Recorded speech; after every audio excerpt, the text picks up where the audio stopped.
Before we get into the story, comment below where in the world you're watching from today.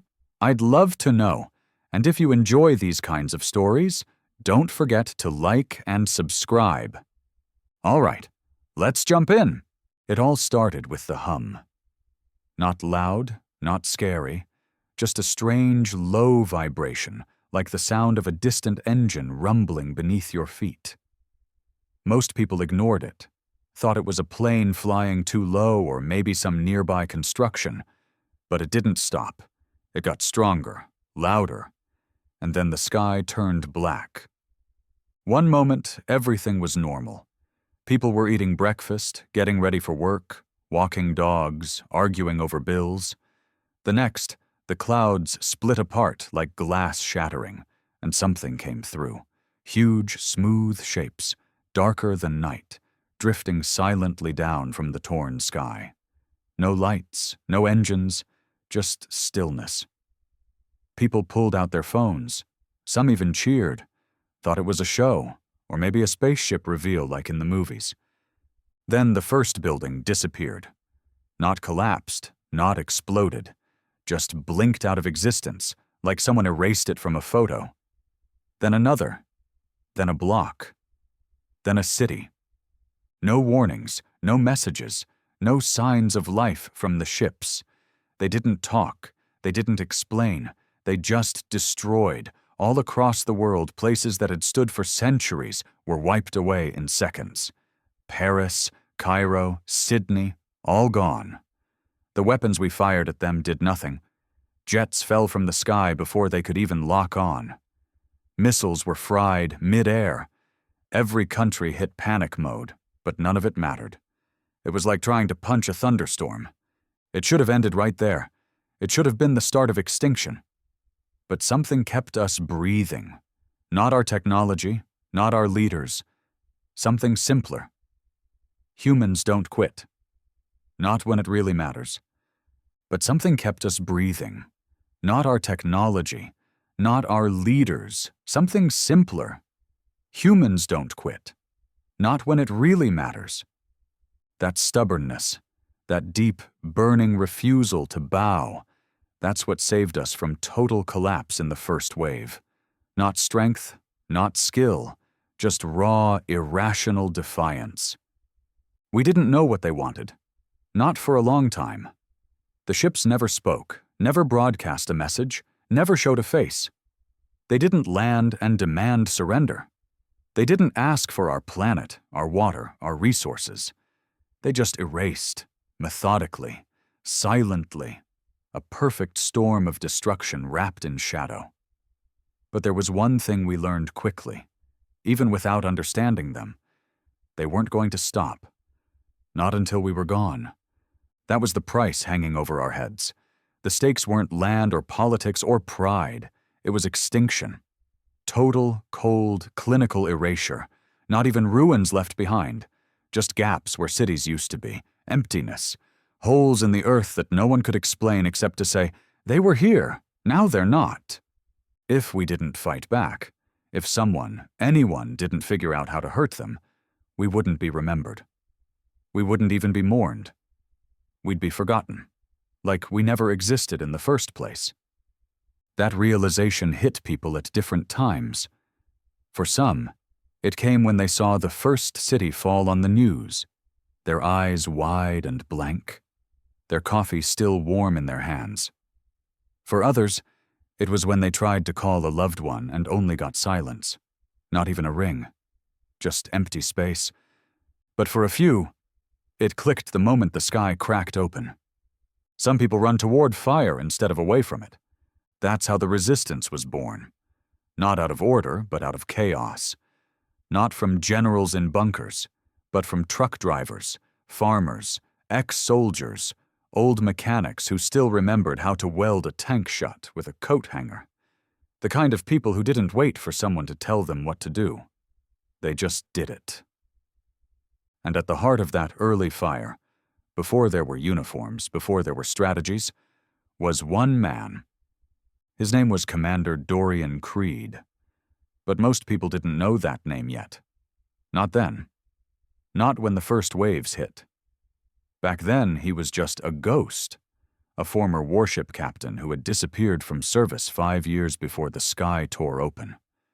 Rumors said he'd gone rogue, that he'd seen something during an off-world mission, something that made him walk away from everything. At the time, the world didn't care. We had wars of our own, borders to fight over, economies to argue about.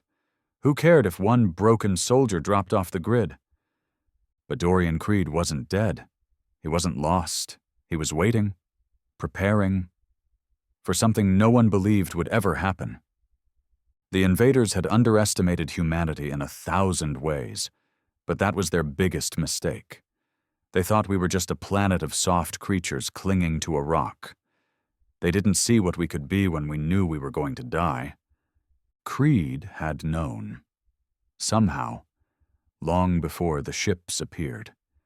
And when they did, he was already moving, already building. In a dry canyon far from any city, buried beneath layers of rusted metal and forgotten technology, Creed had assembled something terrible, something dangerous. A machine no government had approved, no treaty allowed, and no scientist could fully understand. It was called Dominion. Not a weapon exactly, but a warship. A beast of a machine built from stolen tech, broken prototypes, and designs pulled from files that were never meant to be opened. Dominion wasn't fast. It wasn't pretty. It didn't even fly, at least not in the way ships were supposed to. But it was powerful, and it was angry. When the first Dominion test fired, deep in that canyon, with no one around to see, it didn't make a sound. It just tore a hole through 3 kilometers of bedrock like it was butter. Creed watched the smoke rise, arms crossed, face unreadable. He didn't smile. He didn't cheer. He just said, "Now they'll listen." That was the turning point. Quiet, unseen, not on any news report. But that was the moment Earth's fate shifted from inevitable loss to possible survival. The stakes were no longer just whether we'd live or die. It was how. Would we die crawling, begging for mercy from beings who didn't even speak to us? Or would we go down screaming, swinging, making sure they remembered our name forever? Creed chose the second option. Dominion was never meant to be deployed. It was unstable, powered by an experimental fusion core stolen from a classified lunar project. Its AI was barely held together by patches of salvaged code. The weapon systems were unpredictable. The armor was pieced together from scrapyard junk and alien alloy that had never been tested under fire. But it was ready enough. The Resistance didn't believe him at first. Why would they? Some old war dog shows up out of nowhere with a monster truck covered in guns and says it's the future of Earth's defense. But then they saw it in action. Saw what Dominion could do when Creed let it loose against one of the smaller ships. Just a scout vessel, barely the size of a football stadium. But still enough to turn a city to dust. Creed didn't give it time to fire. Dominion locked on, unleashed a blast that shimmered through the sky like molten lightning, and the ship just blinked out. Not exploded, not crashed, erased, the same way they'd been doing to us. That's when the Resistance listened. That's when they followed. Not because they trusted Creed, but because he had something no one else did, a chance. And even a broken, desperate species will grab onto that with both hands if it means breathing another day. But Dominion couldn't be everywhere. It was one ship, one tool, one edge in a battle where the other side had 1,000 blades. And the invaders, they noticed, they felt it. The next time they came, they didn't just send scouts. They sent something bigger, something smarter. And Creed, he knew it was only the beginning. The sky changed again. Not with light, not with fire, with shadows. They didn't send scouts this time. They sent hunters. The second wave came quieter, but colder. There were no city-sized ships blotting out the sun, No grand, sweeping destruction like the first invasion. These new vessels were smaller, sleek, curved like bones, cloaked in strange distortions that bent the air around them. They moved through the clouds without a whisper. But wherever they passed, satellites blinked out. Communication towers melted. Entire power grids shut down like a switch had been flipped. They didn't attack right away. They watched. That's what made it worse. They circled the globe like vultures, tracking the few human strongholds that still stood.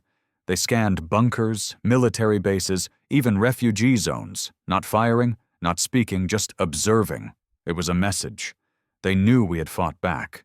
They knew we had something. And they were studying us now. Creed watched their movements from inside Dominion's command core. The main screen flickered, showing a crude map of Earth. Dozens of red dots drifted like wolves around the last green zones, safe regions humanity had carved out after the first attack. Each dot was a hunter ship, and each one was getting closer. "They're waiting for us to blink," Creed muttered, his eyes narrow. The others in the command room didn't reply. Not because they disagreed, because they knew he was right. The resistance had grown in number, but not in strength.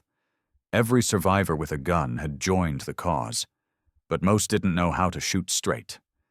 Dominion remained the only real weapon they had. The rest were just people. Angry, grieving, terrified people. But anger was fuel. That fuel burned brightest in a place once known as Sector 9, a shattered industrial zone outside the former city of Kinloch. After the first attack, the city had been leveled, but a few underground factories survived. A team of scavengers turned engineers had taken over, building crude weapons from scraps, forging armor from melted alien debris. They weren't scientists. They were welders, miners, machine shop workers who had lost everything and decided to build something out of the wreckage. Creed had visited them once, not to command, just to listen. He watched a young girl, maybe 17, hammer metal plates into the side of an old truck, rigging a flamethrower to its hood. She didn't flinch when he walked past. She didn't salute. She just kept working. He asked her once, "Why fight?" She didn't look up, just said, "Because I still got a heartbeat." That was all. Now, Sector 9 was surrounded. 3 hunter ships hovered above the broken skyline, watching with those same silent sensors. No one moved in or out. Communications were jammed. Creed knew what was coming. The invaders were waiting to see how Earth would respond. Would we try to hide again? Would we surrender one of our last strongholds just to avoid another massacre? Not this time. Creed stood on the upper deck of Dominion, armor strapped tight, hands behind his back. He stared at the projection of the alien vessels circling Sector 9. Each ship was marked with a faint heat signature, barely enough to track. "They're baiting us," said a voice from the side.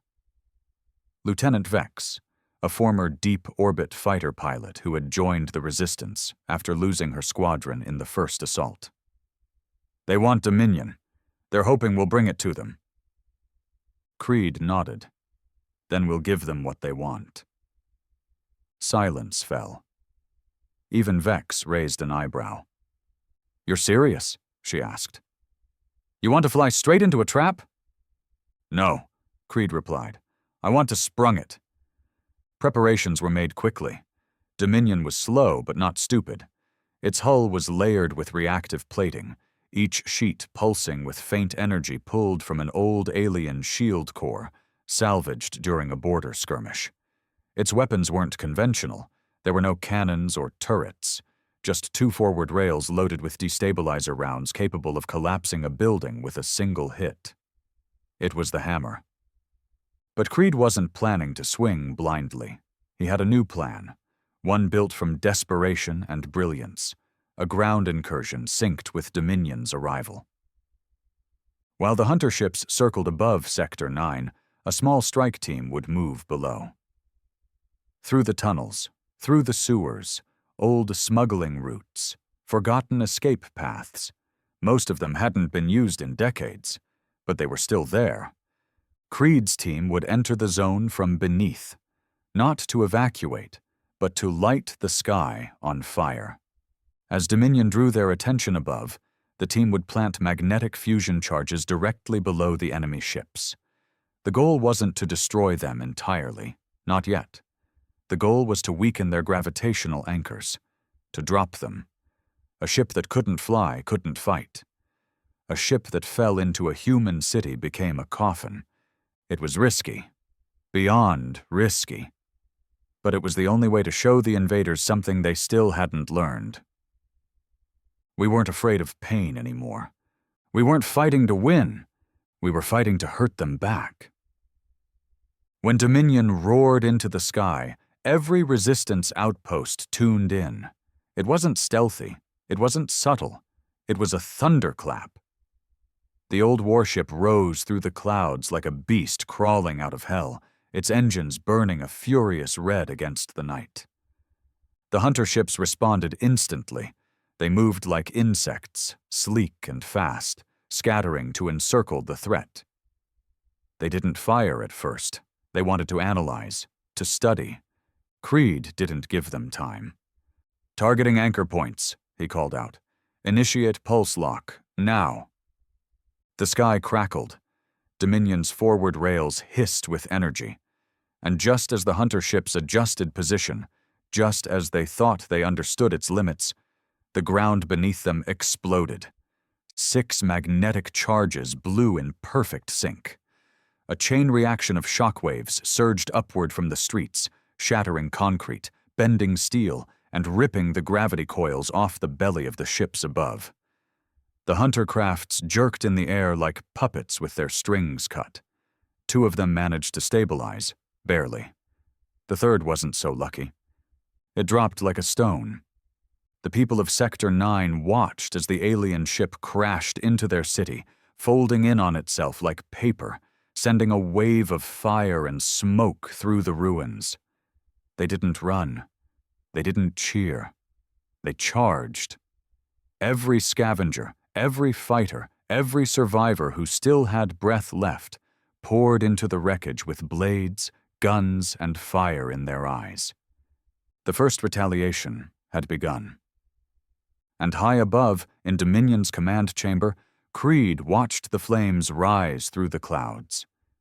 He didn't smile. He didn't celebrate. He just said under his breath, "Now they know." But he also knew something else. This wasn't a win. It was an invitation. The real war hadn't even started. The fires burned for 3 days. What the resistance did to that hunter ship, the way they brought it down, tore through its hull and dragged alien bodies into the dirt, sent a message. But messages cut both ways. And while Earth was busy celebrating its first taste of revenge, the invaders were watching, measuring, adjusting. It was the 3rd night when everything changed. No sirens, no gunfire, just a sudden silence that fell over every resistance frequency at once. Radios went dead, data links froze, surveillance drones lost signal. Across bunkers, outposts, and command hubs, people stared at blank screens, waiting for something to come back online. Nothing did. In Dominion's control deck, Creed stood motionless. He could feel it. Something wrong. A tension in the air, like the moment before lightning strikes. "What is it?" Vex asked from beside him, eyes scanning through useless telemetry feeds. He didn't answer. He was listening. Not to the ship, not to the instruments, to the world. Then the tremors came. Far underground, in the older tunnels beneath Sector 6, a heavily fortified resistance zone located beneath a collapsed city. Movement was detected. Not above, not from orbit. Below. Sensors, barely functional and stitched together with salvaged alien tech, picked up motion deeper than anything should have been. At first, the commanders thought it was just debris, aftershocks from the recent assault. But then the vibrations formed a pattern. Rhythmic, controlled, intentional. Creed stared at the readings as they filtered in through an auxiliary feed, blinking slowly, like a heartbeat. "They're not just coming from the sky anymore," he muttered. It hit them hours later. They burst out of the ground like spears of bone and steel, tall, spindly machines with sharp, angular limbs and insect-like heads. No one had seen them before. They weren't part of the initial invasion. These were new, fresh from wherever the invaders came from. The Resistance would later call them burrowers. They didn't fire weapons. They were weapons. Each one moved with terrifying speed, slicing through walls, armor, even reinforced bunkers like they were made of cardboard. And worst of all, they didn't die easy. Conventional rounds barely scratched them. Energy blasts only slowed them down. The only thing that worked was brute force, blunt trauma that shattered their cores or high-yield explosives that reduced them to smoking craters. Sector 6 didn't survive the night.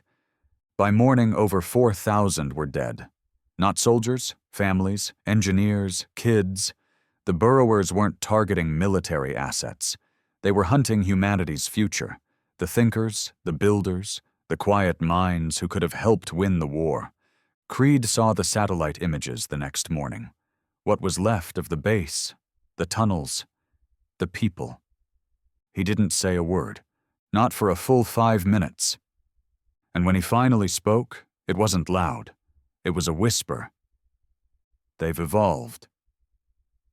For all the raw strength of Dominion, for all the fire and rage the Resistance carried in their bones, Earth was still one step behind. The invaders were learning. Each defeat made them smarter. Each resistance effort made them faster. They had stopped trying to wipe Earth clean in one go. Now they were focused, surgical. They weren't interested in conquest.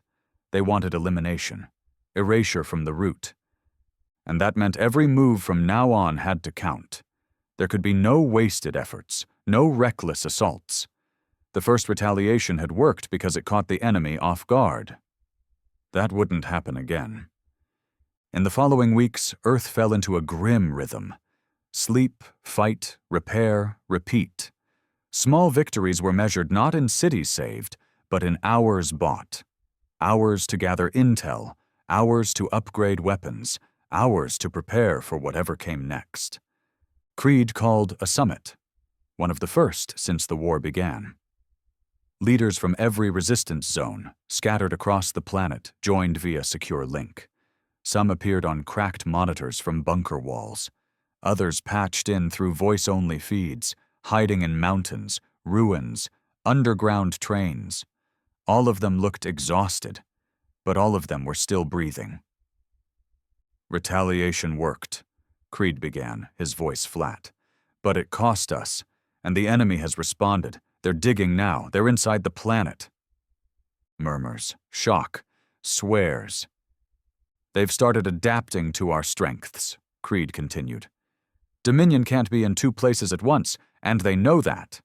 They're pulling us thin, using smaller, smarter units to hit soft targets." "We have to fight smarter too," someone said, a general from the Asian Resistance Front. "Use mobile cells, decentralize." "No," Creed replied. "That's what they expect." Silence. "They think we'll scatter, get scared, go back to playing defense, but that's not what's going to happen." He leaned forward. "We're going to push back, hard, not with Dominion, not with one machine, with a fleet." Gasps. Laughter from one feed. "We barely have fuel for what we've got," a voice grunted. "We're not building from scratch," Creed said. "We're adapting, salvage their tech, power our shells with their cores, blend what they've made with what we still have." "You're proposing reverse engineering alien warships in weeks," another voice scoffed. "No," Creed said. "I'm proposing we do it in days." It wasn't bravado. It was desperation turned into command. The resistance couldn't wait. Not anymore. And deep down, everyone in that room, in every feed, knew it. If they didn't fight smarter now, there wouldn't be enough left of Earth to bury. Project Dominion had to evolve. It couldn't be a symbol anymore. It had to be a blueprint. Creed named it Project Warship, a global initiative to create the first generation of hybrid Earthborne battlecraft. Each one modeled after Dominion, but smaller, faster, decentralized. He didn't ask for permission. He just gave orders, sent teams into the wreckage of every fallen hunter ship, assigned engineers, redirected old nuclear subs, repurposed orbital engines from derelict satellites. He called in every debt, every favor, every fragment of knowledge that humanity had left. And while he pushed forward, so did the enemy. The burrowers were only the beginning.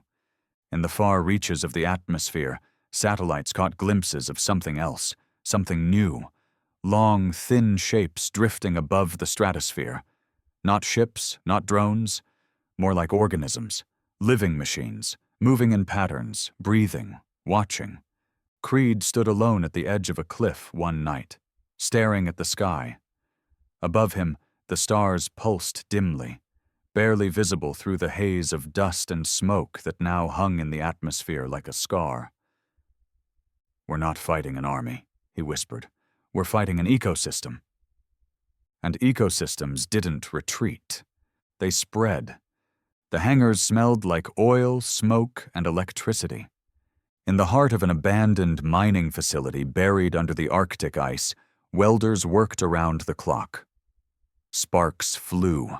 Steel shrieked under pressure. Teams in patched-up armor moved like ants across scaffolding, dragging cables, hauling engines, shouting over the roar of machinery.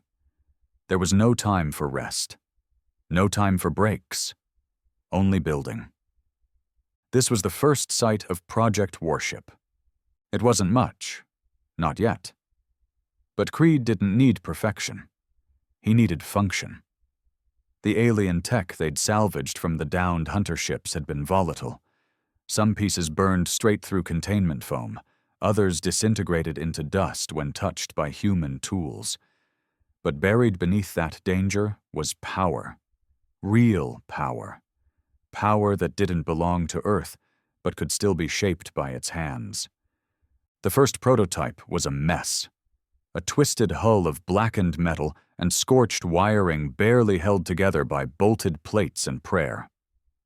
The engineers called it W01, but the soldiers nicknamed it Gravetooth. It didn't fly, yet, but it hovered. Its thrusters pulsed with alien energy, humming in deep, unnatural tones. The pilot interface was jury-rigged from an old Mars rover console, and the power core was unstable at best. But it moved, and that was enough to keep hope alive. Creed stood on the observation platform above the main assembly bay, arms crossed, eyes locked on Gravetooth as it rose shakily into the air. Ice cracked beneath it. Frost turned to steam as the engines flared. The craft tilted, wobbled, and then corrected itself with a slow hiss.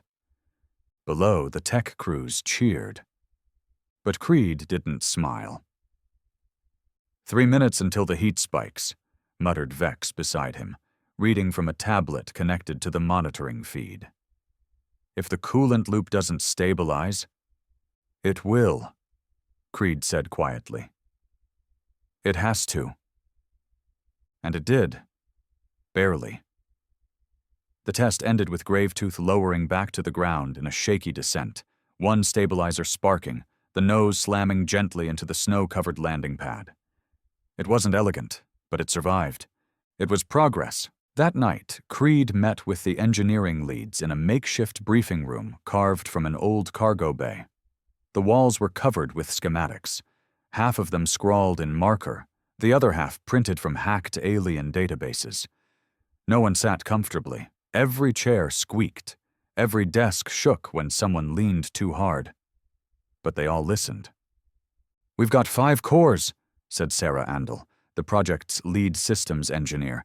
a grizzled woman with one cybernetic arm and a permanent scowl. That's it.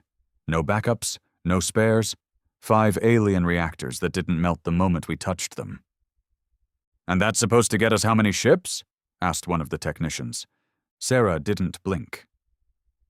5. Laughter rippled through the room. Dry, nervous, tired. Creed stepped forward. His voice was low, but it cut through the noise. 5 is enough. They all turned to him. He paced slowly, hands behind his back. Not with the swagger of a general, with the weight of a man who knew exactly what was coming. "We don't need a fleet yet. We need symbols. The first 5 warships aren't just machines. They're a signal. To our people. To the enemy. That Earth is still building. Still fighting. Still adapting." He stopped and looked across the room. "They have numbers. They have precision. But we have anger. We have memory. And we have the one thing they can't calculate. Our refusal to be erased." No one argued after that. In the weeks that followed, construction accelerated. Word of the prototypes spread like wildfire through resistance camps across the globe. For the first time since the invasion began, the story wasn't about loss. It was about potential. Fighters volunteered in droves to be trained as test pilots. Scientists who had gone into hiding reappeared, offering their knowledge in exchange for a place on the team. Even old enemies, former commanders from fractured nations, began to cooperate. Project Warship was bigger than borders now, bigger than politics. It was Earth's last hand in the game. Each ship developed its own identity. Gravetooth, the firstborn, became the Bruiser. Heavy armor, strong shielding, limited speed but devastating forward cannons powered by a dual reactor core. Hollowstar, the second, was sleeker. Designed for speed and long-range strikes, its hull woven with a strange organic alloy found in one of the alien wrecks. Ironwake was a tanker, an airborne fortress with shielding generators capable of absorbing plasma fire and redistributing the energy into kinetic bursts. Shadebite was invisible, literally. Wrapped in adaptive camo tech reverse-engineered from alien scout drones, it vanished from radar and visual range within seconds of activation. And the fifth, still unnamed, remained under wraps. Even Sarah didn't know what Creed had planned for it. Only that its core burned hotter than all the others, and its weapon system had been locked with a biometric code only Creed could access. The enemy noticed. Surveillance drones began appearing in greater numbers. Orbital flashes above resistance bases marked increased scanning attempts.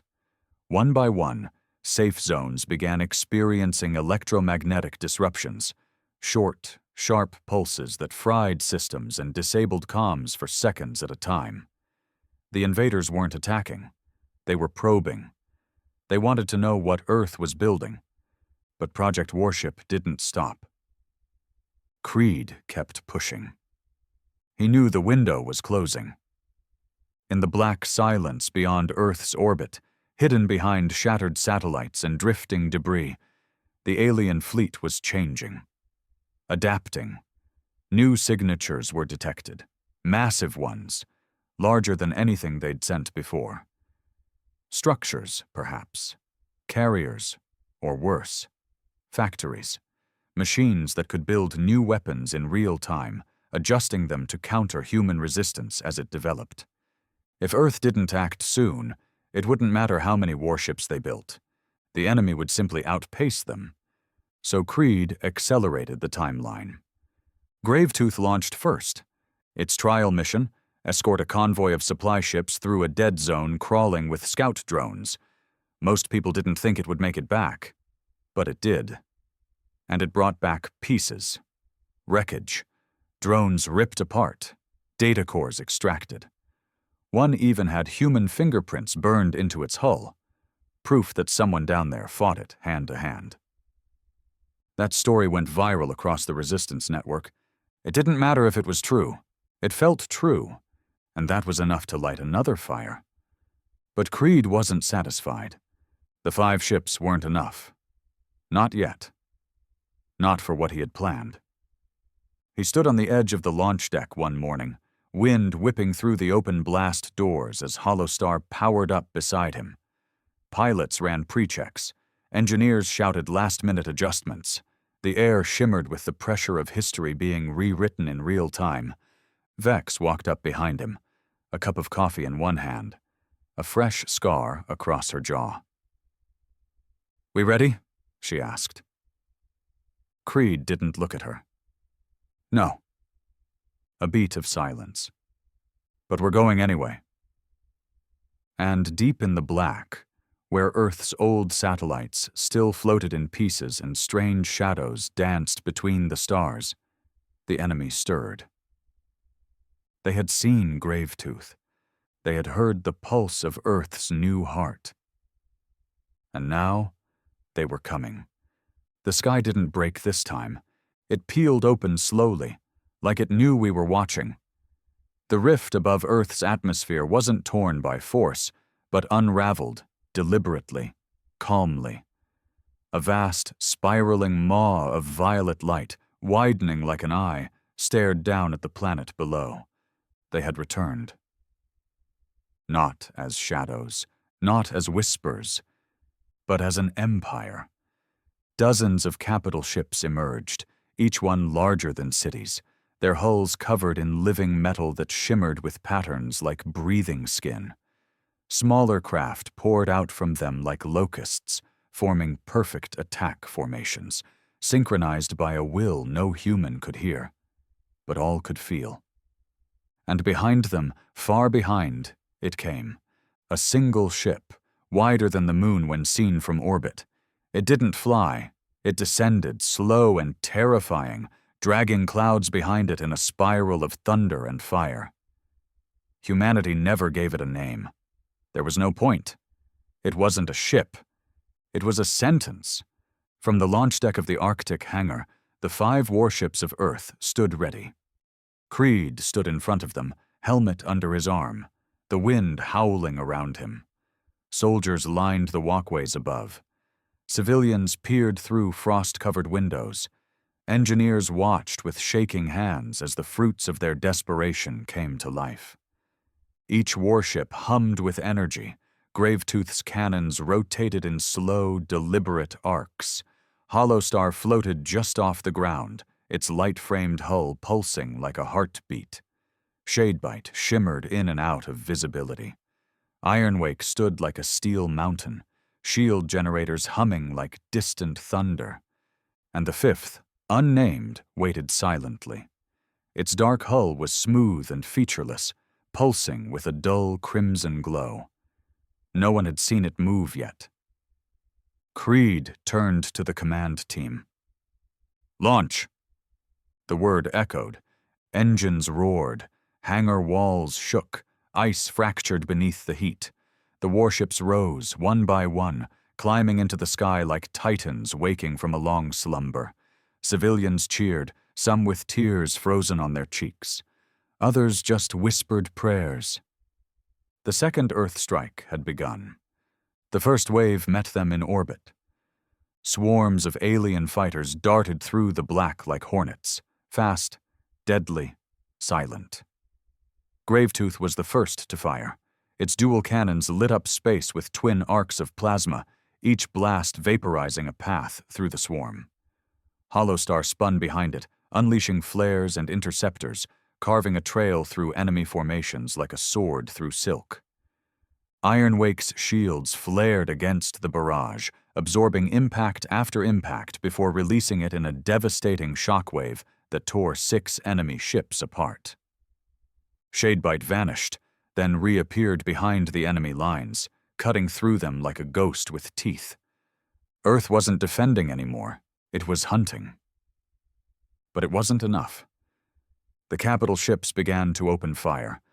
Not with beams, not with missiles, with gravity. One of the ships tilted slowly, and a single ripple pulsed from its underside. Gravetooth buckled mid-flight. Alarms screamed, hull plating warped. The artificial gravity inside the ship went haywire. Soldiers inside were pinned to the floor. Bones cracked. Creed's voice cut through the noise over the warship channel. "Stay focused. Adapt." He was already moving, already piloting the unnamed. Its engines flared. Unlike the others, it didn't glide or hover. It lunged, cutting a direct line through space toward the largest alien ship. And as it moved, it changed. Its hull broke open, not in damage, but in transformation. Wings unfolded. Massive cannons rose from the sides. Plates shifted and locked into formation. The fifth warship had no name because it was never finished. It finished itself. Creed activated the core. A red pulse echoed through the ship, and for the first time, the unnamed screamed. Not a system warning, not a malfunction. It howled. An ancient alien signal twisted through human software and broadcast back at its creators. It wasn't a weapon. It was a curse. The capital ship reeled. Its sensors flickered. Its fighters scattered. For the first time in the war, the enemy faltered. Not from fire, not from force, but from fear. Creed pressed the trigger. The cannon on the unnamed charged. Not a beam, not a bolt, something else. Something pulled from deep space physics and stitched together in an Earthside lab by a scientist who died months before the prototype was complete. A singularity. The shot tore a hole through reality. A sphere of darkness that consumed part of the alien capital ship's hull, folding it into itself before vanishing with a crack of collapsing space. The others followed. Gravetooth rammed a destroyer head-on, sacrificing one of its own engines to cripple the enemy craft. Hollowstar weaved between structures, laying down fire for Shadebite to plant charges on the undersides of ships far too big to dodge. Ironwake held the line, shielding the planet from the ships that still tried to fire on the surface. And then, the sky changed again. The mothership, the Sentence, descended into low orbit. Its presence alone caused electrical storms on every continent. Oceans churned, volcanoes triggered. The atmosphere shimmered with distortion. From its center, something emerged. Not a ship, a being. Twice the height of any man, armor made from metal that shimmered with galaxies. Its eyes were burning stars. It floated above Earth like a god. And then it spoke, not in a voice, in thought. Director, violent. "You had a chance to fade, now you will burn." Creed didn't flinch. The unnamed turned to face the creature. Its systems flickered. The core overheated. Warnings screamed. "I'm tired of listening to gods," Creed muttered. He launched. The final battle was not clean. It was not poetic. It was teeth and metal and rage. The warships fought like wolves. The enemy fought like gods. Earth had no more tricks. Just the last thing it had always carried. The will to hurt back. Gravetooth died first, taking 3 destroyers with it in a collision so violent it broke the sky. Ironwake went silent, shielding a global relay station until the last resistance message was sent. Shadebite vanished one last time, behind enemy lines, never returning. Hollowstar exploded inside a carrier ship, breaking it in half. Only the unnamed remained. Creed piloted it straight into the mothership's heart. Systems offline, weapons empty, core failing. He saw the god thing raise its hand to end it all. He activated the core anyway. The final pulse wasn't a shot. It was a signal. Encoded in the core of the unnamed was every weakness they had discovered, every scan, every tactic, every detail, broadcast back to Earth, sent to every resistance outpost, every ship, every surviving fighter. He knew he wouldn't survive, but Earth would. They found the wreckage months later, floating in orbit, what was left of the unnamed. The mothership was gone. The invaders were silent. Earth had survived, but not because it was strong, because it was human. And in the silence that followed the war, as cities rebuilt and stars blinked quietly above, a voice echoed through every corner of the new world. Not a warning, not a threat, a truth. We are still here. We remember. Come again and see what burns next.